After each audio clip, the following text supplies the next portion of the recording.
अंधेरा अंधेरा अंधेरा कुछ लोगों के मन में डर पैदा करता है। क्या आप अंधेरे में भी उसी तरीके से ड्राइव करते हो जिस तरीके से आप दिन में करते हो? क्या आप बिना हेडलाइट के रात में ड्राइव कर सकते हो? आज आप मेरे चेहरे पे थोड़ी रोशनी देख रहे होंगे और मेरे पीछे हैं प्रकाश जी। शायद उनके ऊपर वो प्रकाश नहीं है और उनके लिए उस प्रकाश का कोई मतलब भी नहीं है, पर ये हम लोगों को काफ़ी इंस्पायर करने वाले हैं आज। तो जानते हैं प्रकाश जी से। प्रकाश जी, जी हाँ। थोड़ा सा अपने बारे में और अपनी स्टोरी बताएं। तो ये जो अंकुश जी ने कहा कि अंधेरे की बात, तो ज़िंदगी मेरी काली शुरुआत से नहीं थी। मेरी भी ज़िंदगी रंगीन थी। मेरी ज़िंदगी में भी कलर थे। और 11 साल की उम्र में कुछ ऐसा हुआ जिसने मेरी ज़िंदगी से ये रंग हमेशा के लिए छीन लिए। तो हुआ मेरे साथ ये था कि मैं 3rd फ्लोर से छत से गिरा था। उसके चलते काफ़ी चोट आई मुझे फेस पर और दोनों आँखों की रोशनी जाती रही। बहुत इलाज के बावजूद भी वो रोशनी वापस नहीं आई। प्रकाश जी, अभी आप क्या करते हैं? मैं अभी मैनेजर हूँ oil and natural gas corporation, ONGC के नाम से लोग उसको जानते हैं जी। और वो भारत के अंदर कच्चे तेल का प्रोडक्शन करती है। क्या सर आपको चैलेंजेस आए आज तक? आप 10-11 साल के थे तब आपकी रोशनी चली गई। तब से लेके आज तक आपको, अगर छोटे में जानना चाहें, पढ़ाई से लेके जॉब तक क्या चैलेंजेस फेस करने पड़े? सबसे मुश्किल चीज़ तो मेरी लाइफ में ये रही कि जो मेरी टीनेज है वो गायब हो गई। क्योंकि जिस टाइम पर लड़के मस्ती कर रहे होते हैं, लाइफ एंजॉय कर रहे होते हैं, उस टाइम पर मुझे हॉस्पिटल जाना होता था, दवाइयाँ, सर्जरी, मल्टीपल फॉलोअप्स, डायग्नोस्टिक। और दूसरी तरफ जो वो चंचलता है वो छिन गई मुझसे, मेरे स्वभाव से। जी। मैं 13 साल की उम्र तक आते आते मतलब 18-19 साल की उम्र जैसा सोचने लग गया था, क्या करूँगा करियर में, ज़िंदगी में क्या होगा, कैसे होगा, ये सब चिंताएं सताने लग गई थी। जी। तो मुझे ये बताइए सर, आपको ट्रैवलिंग का काफ़ी शौक है? हाँ बिल्कुल। आप क्योंकि मेरे साथ पहले भी ट्रिप पे गए हैं। हाँ। इस बार भी अगर हमने जैसे ही ट्रिप अनाउंस किया, आपने बोला कि मैं भी चलूँगा। इसके अलावा भी आप लगातार, मुझे पता है, ट्रिप्स करते रहते हैं। हाँ। तो सर ट्रैवलिंग को आप किस तरीके से देखते हैं, किस नज़र से देखते हैं? ट्रैवलिंग सिर्फ आपके लिए किसी जगह एक पॉइंट A से पॉइंट B तक जाना नहीं होता, वो बहुत सारे एक्सपीरियंस लेकर के आता है। और ख़ासकर जब आप रोड पर ट्रैवल करते हैं, जी। क्योंकि उसमें फिक्स पाथ नहीं है और फिक्स सर्कमस्टांसेस नहीं है। मैंने एयर से भी बहुत ट्रैवल किया है, हालांकि ट्रेन से कम ट्रैवल किया है, बट एयर से काफ़ी ट्रैवल किया है। बट एयर का ट्रैवल बहुत स्टैंडर्डाइज, कंट्रोल्ड, स्टिमुलेटेड एनवायरनमेंट में होता है, उसमें कुछ भी नया नहीं होता हर बार। बट रोड ट्रैवल हमेशा नया होता है, सेम जगह ही हो भले ही। हम आज तक पढ़ते हैं बचपन से सर, लोगों के मुंह से सुनते हैं कि डिसेबिलिटी की वजह से हमारी अपनी फ्रीडम चली जाती है। आप इस फ्रीडम को किस तरीके से देखते हैं अपने पास? डिसेबिलिटी को लोग एक फिजिकल लेवल तक लिमिट कर देते हैं, बट डिसेबिलिटी तो फाइनेंशियल भी होती है, इमोशनल भी होती है, लिटरल भी होती है। अगर मैं अफोर्ड नहीं कर सकता एयरप्लेन की फ़्लाइट की टिकट, तो फाइनेंशियल डिसेबिलिटी है। मैं कभी मतलब हवाई जहाज़ में बैठ ही नहीं पाऊँगा। अगर मैं किसी दूसरे देश में जा कर के वहाँ की भाषा सीख समझ नहीं सकता, तो लिटरेसी बेस्ड डिसेबिलिटी है।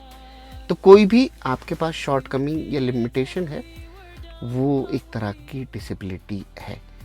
बट क्योंकि हमारी सोसाइटी ऐसी है, तो फिज़िकल लिमिटेशन को ज़्यादा बड़ा मानती है।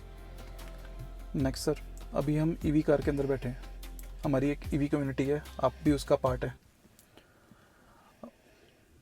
आप इस गाड़ी को बाकी गाड़ियों से अलग कैसे मानते हैं क्या ये आपके लिए कंफर्टेबल है, और बाकी चीज़ों में आप इस गाड़ी को किस तरीके से देखते हैं?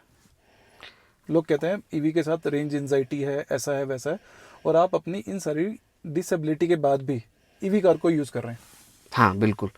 तो जब मैंने नई कार लेने का सोचा तो मैंने बहुत सारी कार शॉर्टलिस्ट की, और उसमें जो एक सबसे बड़ी चीज़ मुझे पसंद नहीं आ रही थी, मैक्सिमम कार में पीछे 3 लोग आराम से नहीं बैठ पाते थे। जी। दूसरा कारण ये कि अगर एक दो कार में ये फैसिलिटी थी भी कि वो उतनी चौड़ी थी, तो तीसरा पर्सन जो बीच में बैठा है उसके लिए वो पनिशमेंट बन जाती थी due to centre tunnel. Right. और ये कार जैसे मैंने देखी तो ये मेरी इस रिक्वायरमेंट पे बहुत अच्छी फिट हुई। दूसरा, फैमिली के लिए लेनी थी कार अपने साथ साथ में, तो मेरी मदर को क्लॉस्ट्रोफोबिक बहुत लगता है, जी। तो इसमें जो कैबिन साइज बड़ा होने के चलते क्लॉस्ट्रोफोबिक नहीं लगता। आपका कोई एक ऐसा ट्रिप जो आपके लिए काफ़ी ज़रूरबल रहा हो और आपको लगा हो कि हाँ, इसको मैंने बहुत अच्छे से जिया, बहुत फ्रीडम से जिया? हाँ, इनफैक्ट मैं कहूँगा मेरा पहला ही ट्रिप, मैं और मेरे 2 क्लासमेट, FMS MBA के क्लासमेट, हम कार की डिलीवरी के जस्ट 1 हफ्ते बाद ही दिल्ली से निकले शाम को, और डिसाइड किया कि अब हम इसको कार को लेकर के घूम करके आएंगे। तो हम दिल्ली से पहुँचे, रात को पूरा रात ड्राइव करके कोटा, और दोपहर बाद तक इंदौर। अच्छा।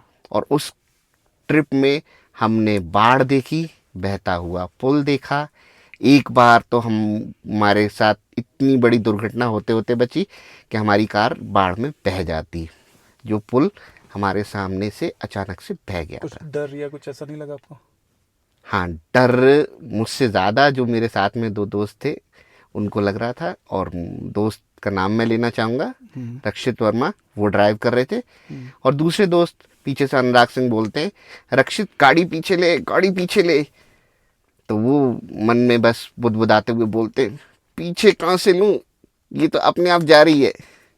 अक्सर ऐसे जो चैलेंजेस वाले ट्रिप होते हैं ना, अगर हमने 100 ट्रिप करें तो ऐसे वाला ही ट्रिप याद रह जाता है, बाकी सारे शायद हम भूल भी जाते हैं। बिल्कुल।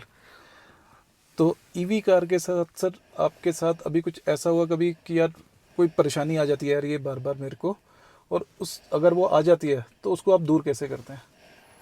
हाँ, एक शिकायत है मुझे ईवी कार के जो इंडिया में बिजनेस मॉडल अपनाया गया, एक कि जितने भी चार्जर्स लगाए हैं मैक्सिमम कंपनीज ने वो अनमैन्ड लगाए हैं, पहला।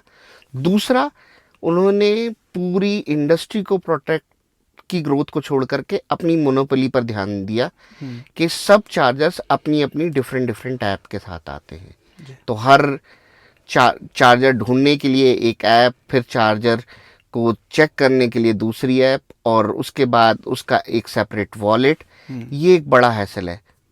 और क्योंकि मैं फ़ोन पर स्क्रीन रीडर वॉइस ओवर इस्तेमाल करता हूँ, तो किसी ऐप में वो सपोर्ट है, किसी ऐप में नहीं है, तो वो बहुत बड़ा सरदर्द बनता है। बाकी कार से मतलब ईवी के हिसाब से तो अच्छा एक्सपीरियंस है। जी। क्योंकि ये वीडियो काफ़ी लोग देख रहे होंगे, हो सकता है इसमें से कुछ कार कंपनीज वाले भी ये वीडियो देखें। कोई आप एक ऐसा मैसेज देना चाहोगे उन कंपनीज को कि यार अगर किन्हीं लोगों के पास ऐसी कोई डिसेबिलिटी है तो उसमें ये एक फीचर ऐड ज़रूर करें आप?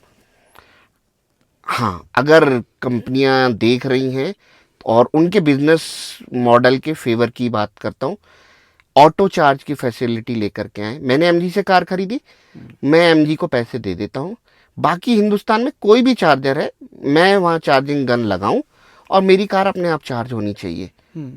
बस इतना कर दें, ठीक है। चार्जर किसी का हो, बाकी पैसे लेना वो सब बिजनेस टाई आप कर सकते हैं, क्योंकि मैं खुद एक बिजनेस बी स्कूल से MBA ग्रेजुएट हूँ, ये पॉसिबल है, और इससे हर कार मैन्युफैक्चरर को अपना फ़ायदा मिलेगा। जी।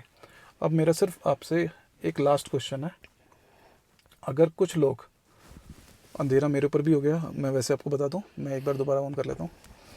हाँ, अगर कुछ लोग ऐसी डिसेबिलिटी के साथ हैं और वो भी इस वीडियो को देख रहे हैं, तो आप उनको क्या मैसेज देना चाहोगे कि क्या वो इंडिपेंडेंटली ट्रैवल कर सकते हैं उनको अपनी फ्रीडम दोबारा मिल सकती है और कैसे उनको अपनी लाइफ जीनी चाहिए, उस पर कोई अगर आप एक मैसेज देना चाहो।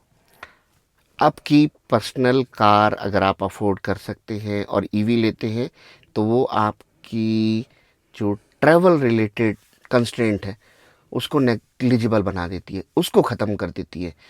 और ट्रैवल जो है वो विजुअल डिसेबिलिटी के साथ में सबसे बड़ा कंस्ट्रेंट होता है। ये मैं बचपन से, जब से मैं स्टेज में आया, महसूस करता आया हूँ।